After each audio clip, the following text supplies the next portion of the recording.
अज़मा साहिबा, मैं आपसे शुरू करती हूँ। इलेक्शन का स्केड्यूल जो है वो अनाउंस हो गया है। इलेक्शन अब 8 तारीख को हो रहे हैं।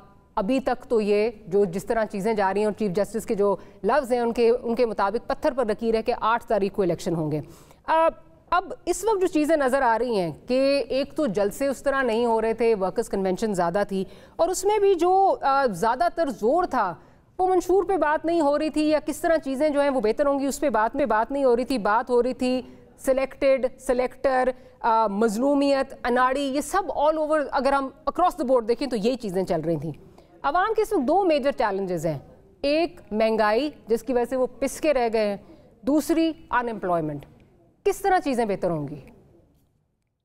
बहुत शुक्रिया डॉक्टर मारिया। अल्लाह का शुक्र है कि काजी फजीसा साहब जैसे चीफ जस्टिस जो हैं वो मौजूद हैं सुप्रीम कोर्ट के अंदर, जिन्होंने एक ऐसी पार्टी जिसने शोर मचाया हुआ है कि उसको इलेक्शन नहीं मिल रहा, उनको वो फौरन इलेक्शन में जाना चाहते हैं, वो बहुत मकबूल है और वही इलेक्शन के खिलाफ साजिश करते हैं। चूंकि उम्मीदवार नहीं है, चूंकि कोई ओहदेदार बचा नहीं है और कोई सेटअप जो है वो मौजूद नहीं है, इस वजह से उनको जो जिस तरह से आने की आदत है वो अब सहूलत उनको मुयसर नहीं है, तो उन्होंने साजिश करनी शुरू की। लेकिन हम बच गए और 8 फरवरी को इंशाल्लाह ताला जो है वो पाकिस्तान में इलेक्शन होंगे। आपका सवाल बहुत दुरुस्त और वैलिड है, लेकिन इसमें सबको एक क्रॉस द बोर्ड शामिल ना करें। मेरी पार्टी ने अभी तक जो बाकी पार्टियों की तरफ से एक तानाजनी, एक फजूल किस्म की इल्जाम तराशी, झूठ पे इल्जाम तराशी और फेक खबरों पे तकरीरें, उसको जो है हमने रिस्पॉन्ड नहीं किया, चूंकि हम समझते हैं कि पाकिस्तान के एक तो हालात ऐसे नहीं है कि इस पोलराइजेशन जो पहले इतनी बढ़ा दी थी एक आदमी ने कि शायद जो है वो दोस्त के साथ बात करने के काबिल नहीं रहा, पॉलिटिकल डायलॉग तो वैसे ही नामुमकिन हो गया। और इसको हमें मुल्क को जो है जिन मसाइल का आपने जिक्र किया, बिल्कुल जो मुआशी हालत है वो सबसे बड़ा चैलेंज है, बल्कि इसके ऊपर हमें आप सबसे जो है वो सुनना भी पड़ता है। आप अपने नजरिए से बदल गए हैं, आप अपने बयानिए से बदल गए हैं। पहले कहें कि आप पहले आके जनरल बाजवा को और जनरल फैज हमीद को जो है आप ठिकाने लगा देंगे। हम कह रहे हैं कि उन्होंने जो किया वो गलत किया, उसका हिसाब जरूर होगा, लेकिन पहले पाकिस्तान की आवाम के साथ जो साजिश हुई है पहले उसका हिसाब होगा, पहले उसको ठीक करने की जरूरत है। आम आदमी, आप दुरुस्त कह रही हैं, वो अपने मसाइल का हल जानना चाहता है। वो खड़े होकर मुझे आने दे, फलाने आने दे, फलाने ने इतनी बारी ले ली, फलाने ने उतनी बारी ले ली, बारियां तो सबकी पूरी पूरी हैं और जो वो मैं बता भी सकती हूँ, लेकिन हम उस साइड पे नहीं जाना चाहते और हमने ये तय किया है, मुस्लिम लीग नून का ये पॉलिसी स्टेटमेंट है कि हमें जो है वो ना पोलराइजेशन को बढ़ाना है, ना हमें जो है वो इस तरह की तानाजनी में और इल्जाम तराशी में और किरदार कुशी में घुसना है, क्योंकि पाकिस्तान के लोग ये इसको पसंद नहीं करते। इस वक्त पाकिस्तान के लोगों को अपना मंशूर बताने की जरूरत है। हमारा मंशूर तकरीबन तैयार है और कुछ दिनों में इंशाल्लाह ताला उसको जारी भी किया जाएगा और हम पार्टी हैं जो एक सिस्टमैटिक तरीके से इलेक्शन की जो है वो तैयारी भी कर रहे हैं। और हमने पहले भी जो आपने कहा कि कहीं भी बातें भूल जाते हैं, ऐसा नहीं है। हमारी पार्टी का तो बैकबोन ही ये है कि हमने जो कहा है करके दिखाया है। वो लोड शेडिंग का खात्मा हो, वो दहशतगर्दी का खात्मा हो, वो पाकिस्तान के अंदर बैरूनी सरमायाकारी हानि हो, ये तमाम चीजें हमने करके दिखाई हैं। और जो 16 महीने की हुकूमत है, फायर फाइटिंग की हुकूमत थी। वो पाकिस्तान को तमाम तर धरनों के, तमाम तर फितनागर्दी के, तमाम तर फसाद के बावजूद उसको श्रीलंका बनाना और डिफॉल्ट से बचाना था, जिसमें हम करने में कामयाब। अज़मा साहब, आपने बड़ी तफसील में जो है बात की, मैंने आपको इंटरप्ट नहीं किया क्योंकि जाहिर है एक आपका जो एक मौक़िफ़ है वो आना चाहिए। पर बात यही है कि PMLN इस वक्त जो है वो जब पिछले साल जब ये सारा कुछ हुआ, जब जो गवर्नमेंट का चेंज हुआ, नो कॉन्फिडेंस आया, तो उस वक्त हमें यही बताया जाता था कि जी जिस वक्त हम आएंगे तो इस वक्त जो डबल डिजिट में महंगाई है वो हम उसको कम करेंगे, और इमरान खान जो है वो 12% 14% में महंगाई ले गया, हम इसको कम करेंगे, हम इसको नीचे लेकर आएंगे।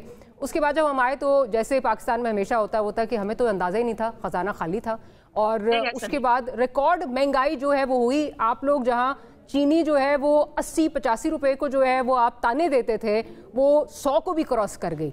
सो पॉइंट यहाँ पे ये है कि ये हमारी किस्मत में रह गया है अवाम की कि जो नई हुकूमत आती है वो आके ये बताती है जी हमें समझ नहीं थी, हम समझते थे हालात जरा बेहतर है, लेकिन ये तो पिछली बार तो तबाही फेर के गए हैं। बिल्कुल ऐसा नहीं है डॉक्टर मारिया, ऐसा नहीं है। मेरी गुजारिश ये है कि 5 साल की जो मैंडेट लेके आई हुई हुकूमत और उसके बाद चंद महीनों के लिए आने वाली हुकूमत में फ़र्क होता है। फिर ये है, हमने ये नहीं कहा हमें पता नहीं था, हमें पता था कि पाकिस्तान डिफ़ॉल्ट होने का, और हमें क्या पता था, इंटरनेशनल एजेंसीज़ वार्न कर रही थी पाकिस्तान जून में डिफ़ॉल्ट कर जाएगा, ब्लूमबर्ग की रिपोर्ट थी।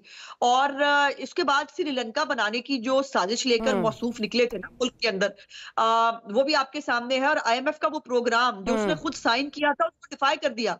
उसके बाद बकायदा अपने वुज़राए खजाना से लेटर लिखवाए गए आईएमएफ तो को। आपकी बात सारी ठीक है, लेकिन अज़मा साहिबा इस वक्त reality of things is reality stands के जो आप वादे करके आए थे कि हम आएंगे, मुझे अच्छी तरह याद है आपके सब लोग जो हैं वो आके कहते थे अगर हम महंगाई कम नहीं कर सकेंगे तो जिधर है उससे आगे नहीं जाएगी।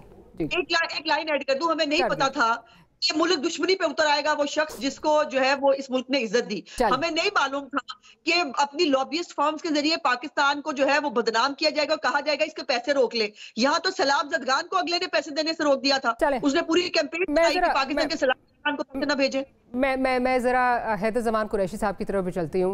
कुरैशी साहब, मुझे ये बताइए कि आप किस तरह जो है, बिकॉज सिलेक्टेड के नारे आजकल हम सुन रहे हैं कि किस तरह जो है लेवल प्लेइंग फील्ड सिर्फ एक पार्टी के लिए जो है वो बिछाई जा रही है। आपके जो चेयरमैन हैं वो हर अपने जलसे में ये गिनवाते हुए थकते नहीं हैं कि किस तरह मियाँ साहब को वोट को इज्जत दो के नारे पर जो है वो रहना चाहिए। लेकिन हमें नहीं समझ आ रही कि जो ये इस वक्त दरीना मसाइल हैं, अवाम इंटरेस्टेड नहीं है इस वक्त कि कौन सिलेक्टेड है कौन इलेक्टेड है क्या, बिकॉज इस वक्त उनके मसाइल इतने हैं कि उनको समझ नहीं आ रही कि आटा, चीनी, रोजमर्रा की अशियात जो है वो उनकी दस्तरस से बाहर जाती जा रही हैं।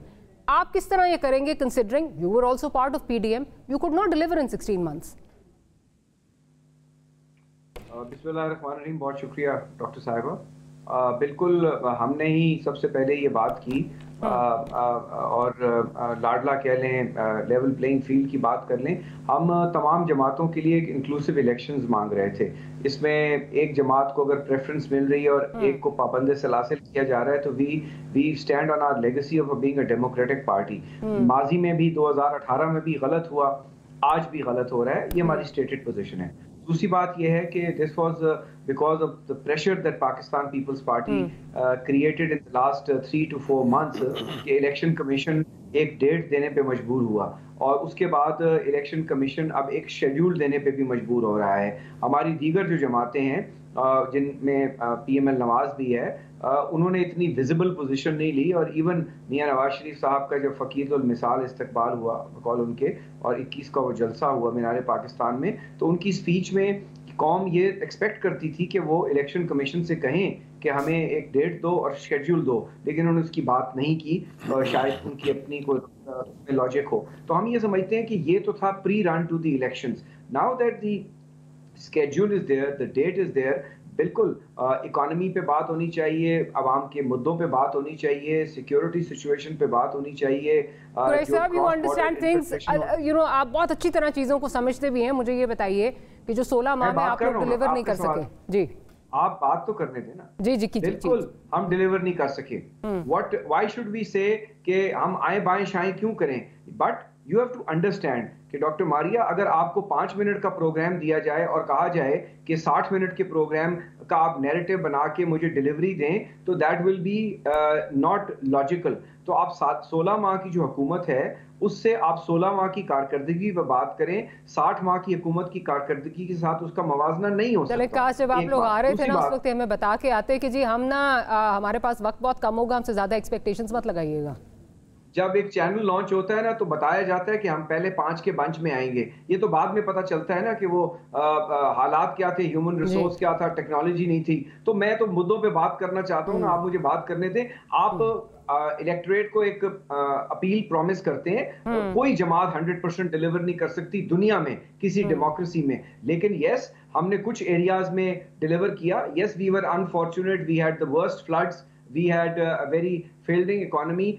3.5 साल की गवर्नेंस का नतीजा ये था कि आप प्रैक्टिकली डिफॉल्ट कर गए थे। आज ये बात करनी आसान है, ठीक है महंगाई थी और महंगाई उसके बाद बढ़ी है, लेकिन अब आहिस्ता आहिस्ता उन रिफॉर्म्स की वजह से, चाहे केयरटेकर गवर्नमेंट है, उन्होंने इसको कैरी फॉरवर्ड किया, चीजें बेहतरी की तरफ जा रही हैं और इंशाल्लाह जो भी इलेक्टेड गवर्नमेंट आएगी उसको एक बेहतर और एक स्टेबल इकोनॉमी मिलेगी जिसमें let's hope in the coming days हमें प्रॉपर कोई मंशूर पता चले कि कैसे करेंगे। पगड़ियां नहीं उछाली, ठीक हमने मैं सुन लिया complete failure with all due respect, लोग इस वक्त नहीं ये सुनना चाहते, लोग ये सुनना चाहते हैं कि मैं बिजली मेरी सस्ती कैसे होगी, मेरी जो है वो आटा रोटी चीनी किस तरह जो है वो सस्ती होगी, बिजली जो है वो 15-20 साल से उसका प्रॉब्लम है। चले मैं ये बात कर रही हूँ ना, तो ये हल नहीं कर सकती, तो बस ठीक है, बेहतरी की तरफ आपको जाना है, बिजली सस्ती होगी, टैक्स भी देना चाहिए लोगों को, आटा भी सस्ता होना चाहिए, चीजें